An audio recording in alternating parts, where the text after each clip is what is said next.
अस्सलाम वालेकुम वरहमतुल्लाहि वबरकातुहू। दोस्तों, आहियां अली हसन अब्बासी। किताब आहे तनवीर अब्बासी, कुछ ॾेई वेंदासीं, ख़ाका, इंटरव्यू, मज़मून, इब्याज़, सफ़रनामो ऐं शाइरी, एंथोपोलॉजी, मुरतब, यूसुफ सिंधी। छपाईंदड़ सिंधी अदबी बोर्ड, जामशोरो, सिंध।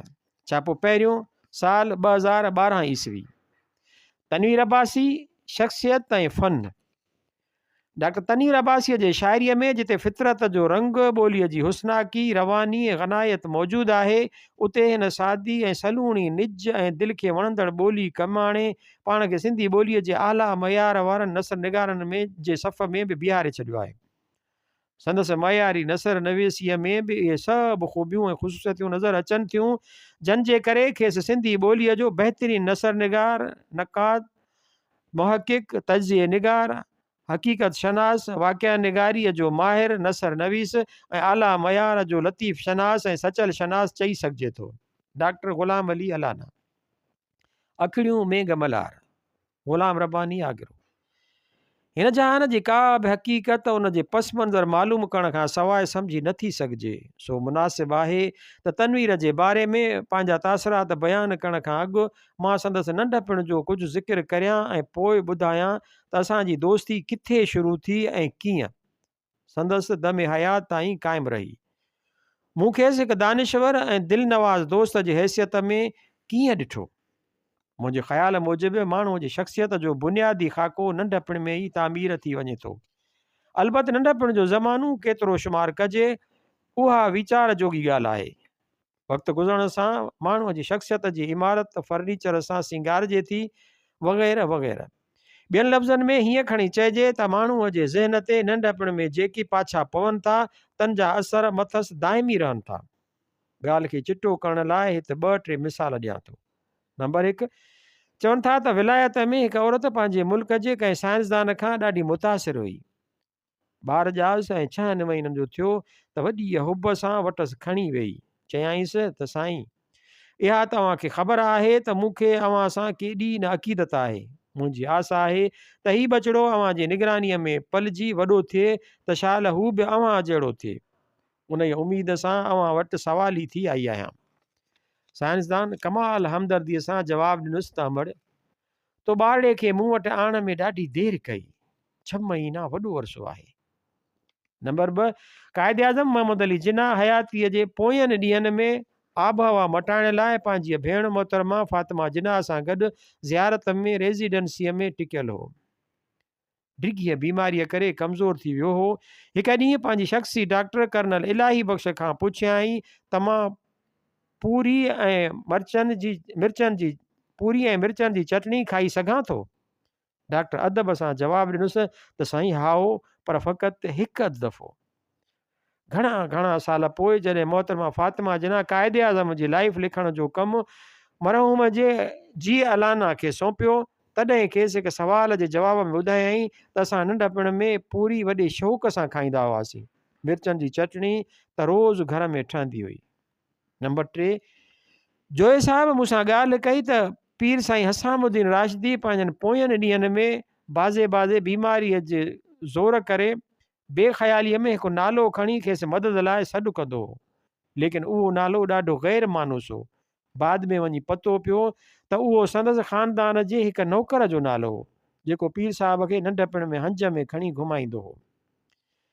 नंढपण जो अरसो अमूमी तरह हर कंहिंखे सारियो पियो आहे, पर के माण्हू ॿियनि खां अवल जिस्मानी ऐं ज़हनी तरह बालिग़ थी वेंदा आहिनि। के वॾी उमिरि जे बावजूदु ॿाराणियूं हरकतूं कंदा रहंदा आहिनि।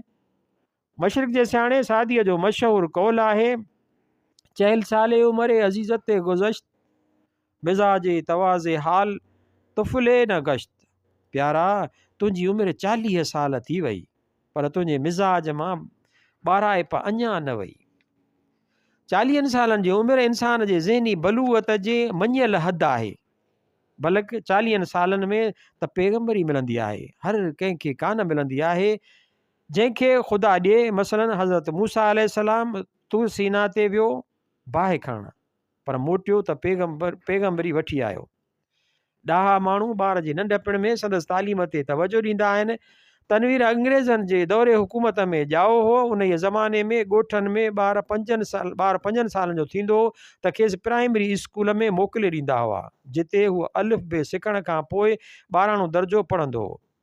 12हों पास करे ॿिए साल पहिरें दर्जे सिंधीअ में दाख़िला वठंदो हो। सिंधीअ जा 4 दर्जा पास करे अंग्रेज़ीअ जे पहिरें दर्जे में दाख़िला वठंदो हो। अंग्रेज़ीअ जा 7 दर्जा पास करे मैट्रिक जो इम्तिहान ॾींदो हो। उन वक़्तु संदसि उमिरि 16-17 साल थी वेंदी हुई। Tanveer matric NGV high school कराचीअ मां कई। उन वक़्तु जे संदसि 2 वेझनि दोस्तनि जा नाला मूंखे सुझनि था। हिकु ठारू शाह जे भरिसां ॻठ अछी मस्जिद जो वेठल रहमतुल्ला काज़ी, जंहिंखे फाड़ो कोठे चेड़ाईंदो हो, ऐं ॿियो रशीद आख़ुंद जो अॻिते हली SM कॉलेज कराचीअ में मुंहिंजो बि दोस्त थियो। रशीद आख़ुंद सुठो अदीब ऐं सिंधी अदबी संगत कराचीअ जो सरगर्म कारकुन हो। तालीम ख़तमु करे अमली ज़िंदगीअ में आयो त वकालत शुरू कयाई। कामयाब वकील थियो, पर लिटरेचर में संदसि चाह घटिजी वियो। हाणे मूंखे उहा बि ख़ातिरी कान्हे त खेसि तनवीर जी रहलत जी ख़बर बि आहे या न। गुज़िरियल 20 वरियनि में मूंसां बि संदसि मुलाक़ात कान थी आहे। रशीद आख़ुंद तनवीर खे नूर कोठींदो हो, छो त हिन जो सॼो नालो नूर न बियो। तनवीर कराचीअ में रिहाइश दौरान नंढपण में पंहिंजी नानीअ जे भाउ मरहूम इमामदीन ज़ामिन खे शेरो शाइरी कंदो ॾिठो हो, जंहिंजा पाछा संदसि ज़हन ते पिया हुआ। सो पाण बि शेरो शाइरी करणु लॻो। मग़मूम तख़ल्लुस अख़्तियार कयाई। लफ़्ज़ मग़मूम नंढपण में संदसि ज़हनी मिज़ाज जी अकासी करे थो। मूंसां संदसि मेल मुलाक़ात तॾहिं थी जॾहिं मैट्रिक पास करे सन 1952-53 ईस्वीअ धारा हैदराबाद में फुलेलीअ जे कड़ ते DG कॉलेज में दाख़िल थियो। मां बि नौशर फ़ेरोज़ जे मदरसे हाई स्कूल मां मैट्रिक पास करे अची साॻिए साल साॻिए कॉलेज में दाख़िल थियो हुउसि। 2 ॼणनि फर्स्ट ईयर साइंस में बायोलॉजी खईं। सो हम क्लासी ऐं हमदर्स थियासीं त हिक ॿिए खे वेझा आयासीं। तनवीर शेर शाइरीअ जे शौक़ में हैदराबाद में बज़्म ख़लील में पेर पातो, जंहिंजो रूह रवां डॉक्टर मोहम्मद इब्राहिम ख़लील हो। उते मंज़ूर नक़वी, सरवर अली सरूर ऐं मुज़फ़र हुसैन जोश सां दोस्ती थियसि। हेकर मूंखे बि बज़्म ख़लील जे महफ़िल में वठी वियो, छो त मां बि पढ़ंदो त साइंस हुउसि, पर शौक़ु लिटरेचर में हुउमि। उन जो बि हिकु सबबु हो। मुंहिंजो वालिद बुज़ुर्गवार सिंधी किताबनि ऐं रिसालनि पढ़ण जो शौक़ीन हो। मूं नंढपण में घर में रुॻा किताब ॾिठा। उन ज़माने ताईं पढ़ियल कढ़ियल मुतमदन मुस्लमान घराणनि में इल्मी अदबी किताब ऐं कलमी नुस्ख़ा वॾी एहतियात ऐं एहतराम सां जमो कया वेंदा हुआ ऐं ओॾी ज़ौक़ शौक़ सां पढ़िया वेंदा हुआ। किताब घर जे ड्राइंग रूम में अञा निमाइश लाइ कोन रखियो वेंदो हो। फ़ारसी ज़ुबान इस्लामी तहज़ीबी वरसे जी अलामत सम्झी वेंदी हुई। मुस्लमान ख़ानदान में ॿारु ॼमंदो आहे त संदसि कन में वांग ॾींदा आहिनि, पर सिंध जे मुस्लमान ख़ानदान में ॿारु वांग जे आवाज़ सां गॾु हाफ़िज़ ऐं सादीअ जूं सदाऊं बि ॿुधंदो हो। हुसैन शाह मूंखे ॿुधायो त चाचा हसामुद्दीन शाह वसियत करे वियो आहे त संदन ख़ानदान मां को न को फ़ारसी ज़रूरु पढ़े। हिन माहौल में पंहिंजे वालिद साहब जे सिंधी इल्म ऐं अदब सां गॾु फ़ारसीअ सां रग़बत फितरी ॻाल्हि हुई। मुंहिंजो चाचो त खांउसि बि वधीक फ़ारसीअ जो दादिलो हो। मां प्राइमरी स्कूल मां मोटी पंहिंजनि भाइरनि सां गॾु चाचा वटि करीमा जा सबक़ वठंदो हुउसि। नदारी में गैर अज़ तो फरियाद रस तुए आसियान रा ख़ता बख़्श ओ बस। अहिड़ीअ रीति मूंखे सिंधी ज़ुबान ऐं अदब सां मुहबत, फ़ारसी शेर ऐं अदब जो थोरो घणो शौक़ु पंहिंजनि बुज़ुर्गनि खां विरसे में मिलियो। तनवीर ऐं मुंहिंजी दोस्ती उन जे पस मंज़र में शुरू थी। शेख सादीअ गुलिस्तान में लिखियो आहे त हिकु ॾींहुं ॾिठुमि त झिरक ऐं गेरो गॾु पिया घुमनि। वेझो वञी ॾिठुमि त ॿिन्हिनि जा पर ज़रबियल हुआ। ॿिन्हिनि में कुर्बत जो सबबु उहा हिक जहिड़ा कॉमन फैक्टर हुई। इंसान बि जॾहिं हिक ॿिए सां दोस्ती रखनि था त मंझंदि के न के साॻिया ज़ौक़ शौक़ ऐं शुगल थियनि था, या वरी के हिक जहिड़ायूं थियनि थियूं। ख़ानदान जॾहिं असां हिक ॿिए खे वेझो आयासीं त मां शाम जो संदसि घर साणसि गॾु काले जी किताब पढ़णु वेंदो हुउसि। हैदराबाद में संदसि वालिद चाचा साईं मरहूम गुल हसन तॾहिं मैनेजर इनकम्बर्ड स्टेशन हूंदो हो, जंहिंखे सोलीअ सिंधीअ में खुटल खातो कोठींदा हुआ। संदसि सरकारी रिहाइशगाह सदर में हूंदी हुई। उन्हीअ खां अॻु पोइ नवाबशाह ज़िले जो डिप्टी कमिश्नर थियो। चाचे 2 शादियूं कयूं हुयूं। पहिरीं मां संदसि वॾो पुटु ग़ुलाम नबी हो ऐं ॿीअ मां अदा अब्दुल नबी, पोइ नूर नबी, पोइ एजाज़ नबी, पोइ अल्ताफ़ नबी ऐं आख़िर में इरशाद नबी। अल्ताफ़ फूह जवानीअ में रोड जे हादसे में ई जहान छॾियो। चाचे जे नियाणियुनि जी मूंखे ख़बर कान्हे, अलबत् संदसि हिकु नियाणी अदी नूरजहान अञा सेंट मेरी हाई स्कूल हैदराबाद में पढ़ंदी हुई त तनवीर हिकु दफ़े मूंसां गॾु खेसि मोकल महिल वठणु हलियो हो। अदीअ जो पुटु शायदि हाणे तनवीर जी नियाणी पारस सां परिणियल आहे। चाचा गुल हसन मरहूम निमाज़ रोज़े जो पाबंद, पको मुस्लमान ऐं नेक इंसान हो। मुंहं ते मिठी मुर्क, पोइ उमिरि में वॾी सुंवारी रखियाई। तनवीर मूंसां संदसि ॻाल्हियूं वॾे सिक सां कंदो हो। हिकु दफ़े तनवीर मूंखे सोभे देरे वठी वियो। उते संदसि नानू मरहूम ईसा मूंसां अची मिलियो। पुछियाई त ज़ात जो आगरो आहीं? मूं चयो त हाओ। चयाईं त तव्हांजे ॻोठ में मोहम्मद ख़ान जे ख़ानदान में मुंहिंजूं 2 मासियूं परिणियल हुयूं। मां त उहा ॻाल्हि ॿुधी हैरान थी वियुसि। अंग्रेज़ी पहाको यादि आयुमि त हीअ दुनिया ॾाढी नंढी आहे। ॿिए भेरे पंहिंजे ॻोठु वियुसि त वॾेरे मोहम्मद ख़ान जे फर्ज़ंद चाचे मरहूम इलाही बख़्श सां उहा ॻाल्हि कयमि। खिली चयाईं त हाओ, उहा ॻाल्हि सही आहे, पर उहो मोहम्मद ख़ान असांजो ॾाॾो हो।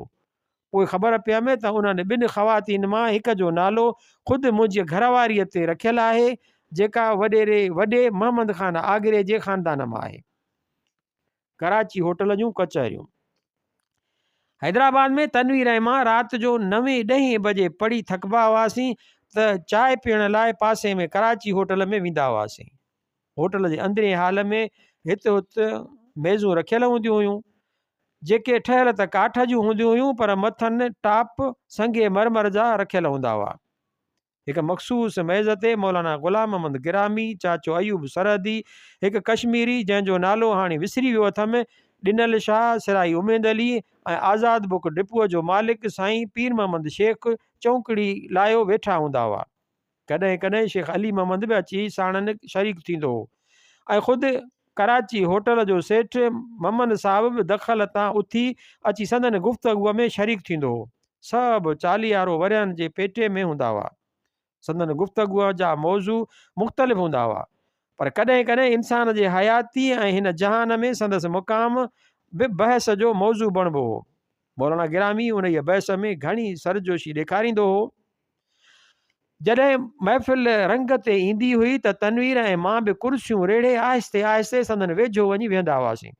शुरूअ में ख़ामोशीअ सां संदन ॻाल्हियूं ॿुधंदा रहंदा हुआसीं, पोइ संदन गुफ़्तगूअ में शरीक थींदा हुआसीं। जॾहिं साणनि घायल मायल थी वियासीं त हिकु दफ़े मूं महल ऐं मौक़ियो ॾिसी खां सुवालु पुछियो, इंसान जी ज़िंदगीअ जो मक़सदु छा आहे?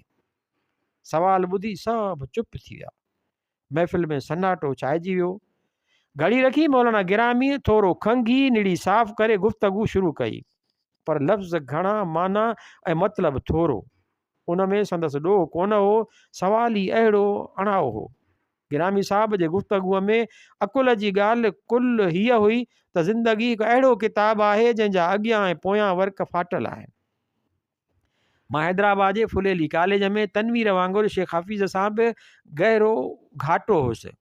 इंटर साइंस में हुउसि त संदसि सलाह ते कराची हलियो वियुसि। उते अदबी लाड़नि जे करे SM आर्ट्स कॉलेज में दाख़िला वरितमि ऐं अवल माहिना में नई ज़िंदगीअ में पोइ सिंधी अदबी बोर्ड में मुलाज़िम थियुसि। पर तनवीर फुलेली कॉलेज मां इंटर साइंस जो इम्तिहान पास करे लियाकत मेडिकल कॉलेज हैदराबाद में दाख़िला वरिती। 8-10 ॾींहं कराची मूंसां मिलणु ईंदो हो या वरी मां वटि हैदराबाद वेंदो हुउसि। तनवीर हिकु त ज़हीन शागिर्द हो, ॿियो त महिनत कंदो हो। लियाकत मेडिकल कॉलेज मां MBBS जी डिग्री वरिताई ऐं ॿियो बि हिकु वॾो मुहरिको सरअंजाम ॾिनई। मेडिकल कॉलेज में इश्क कयाई ऐं उन में बि कामयाबी हासिलु कयाई। अंग्रेज़ी मुहावरे में उन क़िस्म जे इश्किया मामले खे अंग्रेज़ीअ में अफेयर कोठींदा आहिनि। अंग्रेज़नि जो इश्क शायदि दरअसल उहो हिकु फ़ारसी शेर आहे जेको अबुल कलाम आज़ाद पिणु पंहिंजे दोस्त ऐं हिंदुस्तान जे अॻूणे सदर डॉक्टर राधा कृष्णन जे किताब history of the eastern and western philosophy जे पेश लफ़्ज़ में लिखियो आहे। ग़ालिबन पंहिंजे पेश लफ़्ज़ जो आगाज़ या इख़्तिताम उन ई शेर सां कयो अथसि। अंग्रेज़नि जो इश्क़ शायदि मामले ताईं महदूद हूंदो आहे। मशरिक़ी रिवायत मूजिबि इश्क़ उन खां घणो मथ भरो आहे।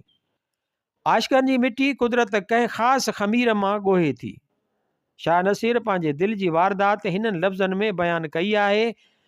कन खे दीन मिलियो कन खे दुनिया, इश्क़ असल खऊं इनाम ॾेई वए यार असांखे।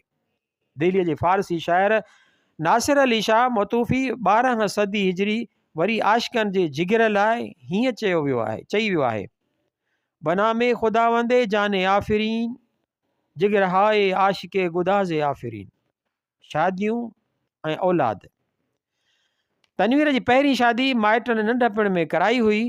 उन जी अहलिया अदीअ नूर बीबीअ मां फ़क़ति हिकु न्याणी थियसि जंहिंजो नालो आहे रूबी। अदीअ डॉक्टर कमर मां 2 न्याणियूं थियसि, पारस ऐं मारवी। ॿई हाणे शादीशुदा ऐं औलाद वारियूं आहिनि। अदीअ डॉक्टर कमर मां 3 ॿार पुटड़ो थियुसि जेको अमेरिका मां आला तालीम वठी मुल्क में मोटियो आहे। सरमद नालो अथसि। क़ाइदे आज़म यूनिवर्सिटीअ में असिस्टेंट प्रोफेसर आहे। टिनी ॼणनि पारस, मारवी ऐं सरमद जी शख़्सियत तनवीर वांगुरु सबाजी आहे। तनवीर डॉक्टरीअ जो इम्तिहान पास करे अवल हैदराबाद में प्रैक्टिस शुरू कई। रहंदो टंडे आगा में हो, जिते अदी नूर बीबीअ ऐं न्याणी रूबी साणसि गॾु हुयूं। संदसि नानी बि गॾु रहंदी हुई। 1961-62 ईस्वीअ में सिंधी अदबी बोर्ड जूं ऑफिसूं हैदराबाद आयूं त तनवीर मूं लाइ पंहिंजे घर जे पासे में किराए ते कमिरो वरितो। चङो अरसो मानी बि संदसि घरां ईंदी हुई। अदी नूर बीबी वॾी अशराफ औरत हुई, रद पचाव जी कारीगर, तबियत जी सबाजी, सही माना में हिकु सुघड़ ज़ाल। तनवीर जी अदी कमर सां शादी हैदराबाद में थी। निकाह जी तक़रीब बसंत हाल में थी। मखदूम अमीर अहमद साहब निकाह पढ़ायो। तनवीर निकाह नामे में मुंहिंजो नालो शाहिद तौरु लिखायो। अदा अब्दुल नबी घर जे वॾे जी हैसियत में शरीक थियो। हैरत जी ॻाल्हि आहे त तनवीर जे वफ़ात खां पोइ ताज़ो मुंहुं दोस्तनि सां गॾिजी संदसि यादि में जेको ताज़ियती इजलास कोठायो सो बि बसंत हाल में थियो। तक़रीब जी सदारत अदा अब्दुल नबीअ कई। तनवीर डॉक्टरीअ जी तालीम अदा अब्दुल नबीअ जे मशवरे ते वरिती हुई, जंहिं चयसि त शेरो शाइरी भली कर, गुज़र सफ़र लाइ डॉक्टरी पढ़। तनवीर डॉक्टरीअ जी प्रैक्टिस लाइ आख़िरकार ख़ैरपुर मीरस जो इंतख़ाब कयो। अदीअ डॉक्टर कमर सां गॾिजी सिंध अस्पताल नाले हिकु ख़ानगी शफ़ाखानो खोलियाई, जंहिंजी अॾावत पंहिंजे हालार वॾे ज़ौक़ शौक़ सां करायई। अॻिते हली साॻीअ जाइ जो नालो सरमद जो घर रखियई। संदसि ज़मीर जो ख़मीर सिंध जे मिटीअ ऐं पाणीअ सां ॻुयल हो। सो जाइ जे मुहाड़ीअ में सीमेंट सां अजरक जी डिज़ाइन रखियई। जाइ जे पुठिए पासे छबर जो सर सब्ज़ ॿारो ऐं उन जे पासनि सां गुलड़ा रखियई। जॾहिं जाइ जे कमरनि खे रंग लॻी रहियो हो तॾहिं मूंखे ख़त लिखियई त कमर ऐं मां बुर्श खणी पाण बि पेंट कंदा आहियूं। इमारत जी अॾावत लाइ ज़मीन जो टुकड़ो मीरवाह जी कड़ ते पसंदि कयई, जंहिंजे ॿिन्ही पासनि सां वॾा वॾा सावा वण वहंदड़ पाणीअ जे मथां छांव करे बीठा आहिनि। शाइर माण्हू हो। हाफ़िज़ शिराज़ीअ जी सुनत अदा कयई। किनारे आबे कुनाबादो गुल गश्ते मुसल्लारा, इल्म ऐं दानिश में दिलचस्पी। ख़ैरपुर में रिहाइश ऐं अमली ज़िंदगीअ में पेर पाइण खां पोइ बि भाइजे थो त तनवीर जे इल्मी दिलचस्पीअ जा मौज़ू साॻिया रहिया। संदसि ही शेर पढ़ी मूंखे त हैदराबाद में कराची होटल वारियूं कचहरियूं यादि आयूं। हाओ आउं नथो ॼाणा आहियां केरु अलाए मां। तनवीर मां रुगो कराची होटल जे कचहरियुनि वारनि ज़माने में न, पर वरियनि जा वरिया पोइ बि उन सवाल ते गुफ़्तगू कंदा हुआसीं। छो त माण्हूअ खे उहा ख़बर ई न हुजे त मां हिन शहर में, हिन मुल्क में, हिन जहान में छा लाइ आयो आहियां, त पोइ खेसि पंहिंजो वजूद ई मुझाए विझंदो। उमर ख़याम तॾहिं त चयो हो, मालूम ना शुद के दरे तर बखाना खाक, नकाशे अज़ले बरचा आरास्ते बरा। ॾाहनि जो चवणु आहे त हिन जहान में इंसान जे इब्यास जो सभ खां अहम मौज़ू ख़ुदि इंसानु आहे। हिकिड़े चीनी मंदर जे दरवाज़े जे मथां ही ॿ लफ़्ज़ लिखियल हुआ, पाण सुञाण। के चवनि था त उहे अखर डेल्फीअ ऐं अपोलो जे मंदर जे दरवाज़े ते लिखियल हुआ, नो द सेल्फ। के वरी उहो गुफ़्तगू फेसागोरस सां मनसूब कनि था ऐं के सुकरात सां। बर सूरत गुफ़्तगू जंहिंजो बि आहे उन में माना जो समुंड समायल आहे। इस्लामी रिवायत में बि हिकु अहिड़ो गुफ़्तो हज़रत अलीअ सां मनसूब आहे, मन अरफ़ नफ़्सहू फ़क़द अरफ़ रब्बहू, माना त जंहिं पंहिंजो पाण सुञातो तंहिं पंहिंजो रब सुञातो। हिन गुफ़्ते में ख़ुदि शनासी ऐं ख़ुदा शनासीअ में अलबत कुर्बत नज़र अचे थी। के चवनि था त उहा हदीस आहे, के चवनि था त कंहिं सूफ़ी बुज़ुर्ग जो गुफ़्तो आहे। बहर सूरत उन ॻाल्हि में त को शक ई कोन्हे त इस्लामी रिवायत में अहिड़े क़िस्म जे अदब जी आबियारी मुस्लमान सूफ़ियुनि कई हुई। हूअं त इस्लामी तालीम जो बुनियादी सरचश्मो क़ुरान करीम आहे ऐं क़ुरान करीम खे ख़ुदि क़ुरान किताब कोठियो आहे, पर माण्हुनि उनखे पैगम्बर सलम जन जी ज़ुबान मुबारक मां ॿुधो हो। अलामा आया काज़ी साहब चवंदो हो त Quran is the miracle of the spoken word. लेकिन क़ुरान करीम जे असलूब खे नसर या नज़म जे कंहिं बि सूरत सां ताबीर करणु मुनासिब कोन थींदो, छो त क़ुरान आसमानी सहीफ़ो आहे, यकता आहे ऐं बेमिसल आहे। हुज़ूर सल्लल्लाहु अलैहि वसल्लम जन जूं हदीसूं पंहिंजी माना ऐं मतिलब खां अलावा अरबी ज़ुबान जे हुस्न बयान जे लिहाज़ खां बि लाल ऐं गोहर आहिनि, लेकिन उन्हनि खे बि अदब जे कंहिं मुरविज सांचे में विझी नथो सघिजे। अरबनि में दौरे जहालत में शाइरीअ जो आम रिवाज हो, पर तुलू इस्लाम खां पोइ उन जी नोयत बदिलजी वई। अरबी शाइरीअ अलाह जी वहदानियत ऐं पैगम्बर जी रिसालत जी नक़ीब जो कमु कयो। हूअं त इब्तिदाई इस्लामी तसव्वुफ़ पिणु हुज़ूर सल्लल्लाहु अलैहि वसल्लम जन जे अक़वाल मुक़दस जो ई पड़ाव आहे, लेकिन वक़्त जे गुज़रण सां अॻिते हली कर सूफ़ियुनि खां अहिड़ा गुफ़्तार बि सादिर थिया जन ख़ल्क़ खे छिरकाए छॾियो।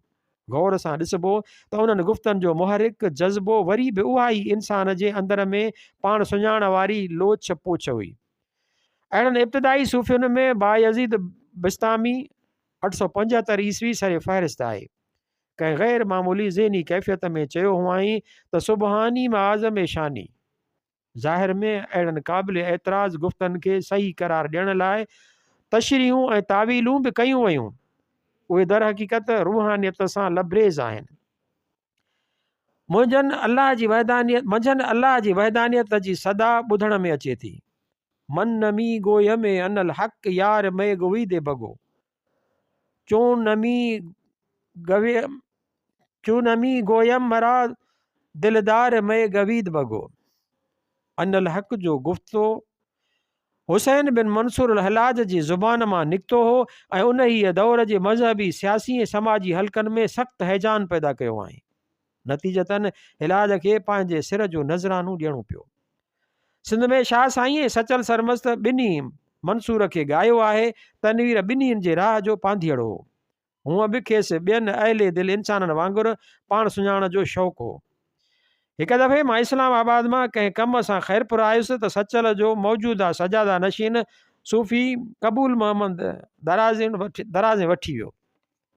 कुर्ब भरी कचहरी कयाई ऐं पंहिंजी लाइब्रेरी ॾेखारियई। मोकिलण महिल फ़िरांस जे मारूफ़ दानिश्वर मारसिनो जो मंसूर हिलाज ते लिखियल किताब ऐं हिकु ख़ूबसूरत नेक टाए तोहफ़तनि ॾिनई। ख़ैरपुर में तनवीर वटि टिकियल हुउसि। दराज़नि मां मोटी वटसि आयुसि त चयई त नेक टाए ॾाढी सुहिणी आहे, इटलीअ जी ठहियल आहे, पर उहा तूं रख, किताब मूंखे ॾे। तनीर पंहिंजे घर सुबंदड़ी लाइब्रेरी ठाही हुई। मंझंदि इस्लामी तसौफ़, तारीख़, अदब ऐं फ़लसफ़े ते चूंड किताब जमो कया हुआईं। सांझीअ जो जॾहिं आसमान मां शफ़क़ जा ककर ग़ाइबु थी वेंदा हुआ ऐं तारा चमकण लॻंदा हुआ, तॾहिं मई जो जाम ऐं मंसूर ते मारसिनो जहिड़ी हाकारी मुसनिफ़ जो किताब तनवीर लाइ ज़हनी कैफ़ ऐं सुरूर जो सामान हूंदो। संदसि ही शेर ग़ालिबन उन्हनि ई ॾींहंनि जा आहिनि। हक़ हक़ अनल हक़ अनल हक़ हक़ अनल हक़, हणूं दोईअ खे धक अनल हक़ हक़ अनल हक़। सभई मुशरफ मुंहिंजा आहिनि, मज़ाहिब मूं आॾो छा आहिनि, न आहे मुंहिंजो को मसलक, अनल हक़ हक़ अनल हक़ हक़। हिननि शहरनि में तनवीर जे हिलाज सां अक़ीदत ऐं इरादतमंदी त पधरी पई आहे, पर मूंखे ख़ातिरी कान्हे त संदसि पोयूं शेर हिलाज जे पैगाम जो केतिरे क़दुरु सही तर्जुमान आहे। सो मामले खे सम्झण लाइ हिलाज जो कुझु ज़िक्र। हिलाज जो नालो हुसैन हो, मंसूर जो पुटु हो, असुल ईरानी हो। चवनि था त संदसि ॾाॾो ॾाॾो आतिश परस्त हुआ। पाण ईसवी सन 858 ईस्वीअ में अयारान में ईरान जी फारसी परगिणे में तूर नाले हिकु वसंदीअ में पैदा थियो, जिते अरबी ज़ुबान ऐं कल्चर जो वॾो असरु हो। खेसि पिणु अरबी ज़ुबान ते उबूर हासिलु थियो। तूर जो इलाइक़ो कपिड़े उणण लाइ मशहूरु हो, सो संदसि ख़ानदान जो ज़रिया मुआश बि उहो ई हो। उन ई निस्बत सां पाण हिलाज मशहूरु थियो। हिलाज नंढपिण में ग़ालिबन 12 वरनि जी उमिरि में क़ुर करीम यादि कयो। वॾो थियो त पाण सुञाण वारे सवाल संदसि ज़हन में कर खयूं। क़ुर करीम जे मुख़्तलिफ़ सूरतुनि में अंदरूनी माना ॻोल्हण लॻो। काब कोसैन नो अदना वारी आयत संदसि अखियुनि में चमक ऐं मन में मौज आंदी। अॻिते हली मसलक जे लिहाज़ खां तसौफ़ जे सहल तस्तरी मकतबा फ़िक्र सां वाबस्ता थियो। बगदाद में मशहूरु सूफ़ी जुनेद सां मेल मुलाक़ात लाइ वियो ऐं चङो अरसो साणसि गॾु गुज़ारियई, पर जुनेद बगदादीअ जे मन जे बावजूदि हिकु अहिड़े ख़ानदान मां शादी कयई जो मथसि ग़ाली शइ ई हुअण जो इल्ज़ाम लॻो। तारीख़ फ़लसफ़ा इस्लाम जी मुसनिफ़ मोहम्मद शरीफ़ लाहौरी उन बारे में लिखियो आहे त उहो इल्ज़ाम ग़लति हो। हिलाज सॼी उमिरि सुनी अक़ीदे जो रहियो। हक़ीक़त जीअं बि हुजे, असुल ॻाल्हि उहा आहे त हिलाज उन ई मिटीअ माइटीअ करे शिया सुनी इख़्तिलाफ़ जो शिकार थियो।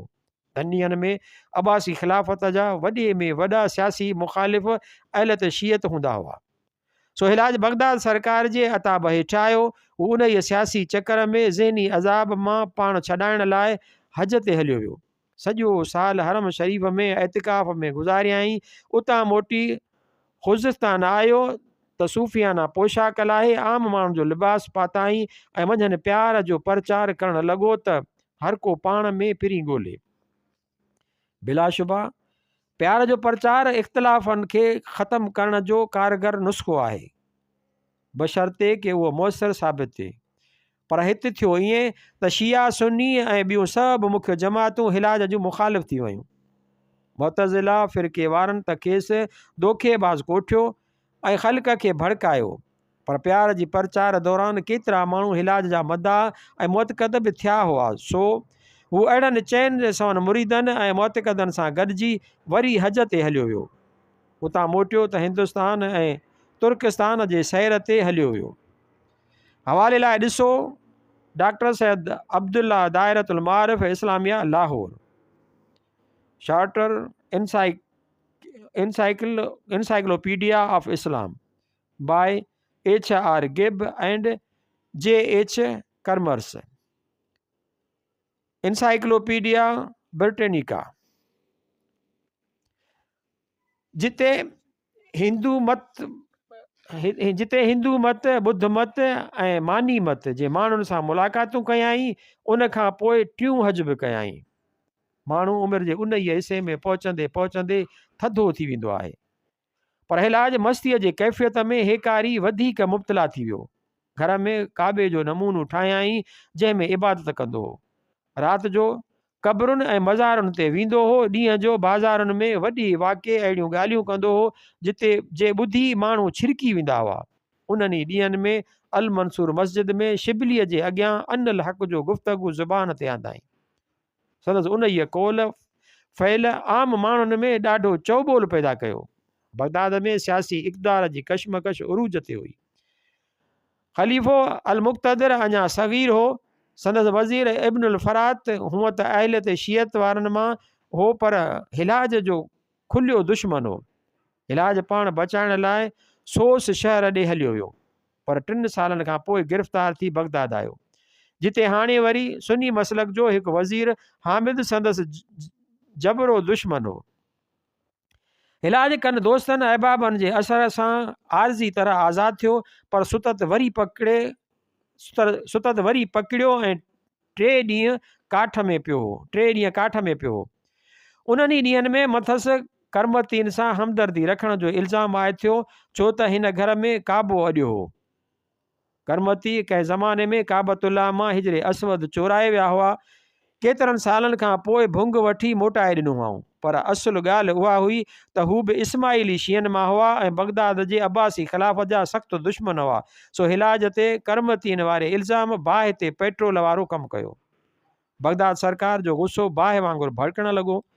इलाज बगदाद में नज़रबंदीअ वारे ज़माने में अब्बासी ख़लीफ़े जे कंहिं बीमारीअ जो इलाजु कयो हो, हू उन मां चाक थियो हो। सो ख़लीफ़े जी माउ खे उहो अहसान यादि हो, हुन इलाज जो बचाव कयो। अहिड़ीअ रीति हिजाज फ़िलहाल त हासदनि ऐं दुश्मननि खां बची वियो, पर हाणे पाण को गुमनाम माण्हू कोन हो। संदसि शख़्सियत ते बहस हली रहिया हुआ। जॾहिं संदनि मुखालिफ़नि जो पासो ॻरो थी वियो त मथसि मुक़दमो हलियो, खेसि फांसीअ जी सज़ा मिली। माण्हुनि जे हिकु अंबोह अवल खेसि सख़्तु मारकुट कई ऐं पोइ फांसी ॾिनी। आख़िर में संदसि लाश ते तेल छिड़कियो, उनखे बाहि ॾेई साड़ियो ऐं पोइ ख़ाक खे बि दरिया में वहाए छॾियो। इलाज जो अंजाम एॾो दर्दनाक थियो, पर उन जा असर बि परे परे पिया। इस्लामी दुनिया में त ॼणु ज़िलज़िलो अची वियो। ख़ासि तरह अदीब, शाइर ऐं दानिश्वर तबिको ॾाढो मुतासिर थियो। इलाज खे अहिड़ो त ॻायाई जो खेसि शेर, अदब ऐं तसौफ़ जी तारीख़ में हमेशह ज़िंदह करे छॾियईं। हूअं त घणनि ई शाइरनि इलाज खे ॻायो आहे, पर मीर तक़ी मीर जा ही अखर केॾा न दिलि खे छुहंदड़ आहिनि। मौसम आया तो नखले दार में मीर, सरे मंसूर ही का बार आया। इलाज जी शख़्सियत खे तारीख़ी तनाज़ुर में ॾिसबो त इलाज हिकु बेक़रार रूह नज़र ईंदो, जेको सॼी उमिरि पाण सुञाण वारी लोछ पोछ में फतकंदो रहियो।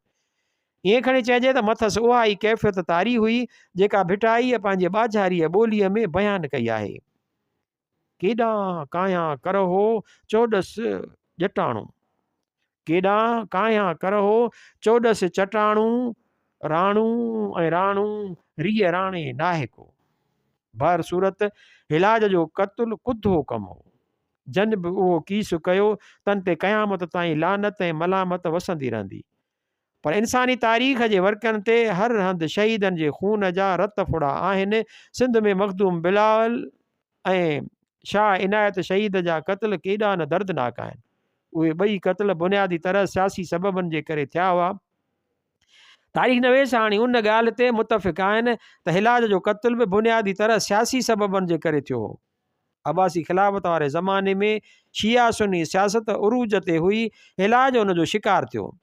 बादशाहनि जे महलातुनि में हिकिड़ियूं साज़िशूं खुटंदियूं आहिनि त ॿियूं शुरू थींदियूं आहिनि। को बि हाकिम पंहिंजे इक़्तिदार लाइ ख़तरो बर्दाश्त कोन कंदो आहे। अब्बासी ख़लीफ़नि जा कारनामा आम बादशाहनि वारा हुआ। तारीख़ तिबरी त उन्हनि सां भरी पई आहे। बादशाहनि में सच ॿुधण जी ताक़त कान हूंदी आहे। नाज़िक मिज़ाज, शाहाने ताबे सुखन नदावरत, उहो थियो मसइले जो सियासी पहलू। मज़हबी पहलू हीअ आहे त इलाज क़ुर शरीफ़ जो हाफ़िज़ हो, 3 हज कया हुआईं। जुनेद बगदादीअ जहिड़नि वॾनि वॾनि सूफ़ियुनि ऐं अकाबरनि सां मेल मुलाक़ातूं हुअसि। हिंदू मत, ॿुद्ध मत ऐं मानी मत जी अक़ीदत जी बि परूड़ हुअसि। इस्लामी तसौफ़ में संदसि पंहिंजो बुलंद मक़ाम ऐं मर्तबो आहे, बल्कि पंहिंजो मख़सूस मकतबा फ़िक्र आहे। ख़ुदि ख़ासि हिकु सूफ़ियाना मसलक बि शुरू थिए थो, जंहिंखे हिलाजिया कोठिन था।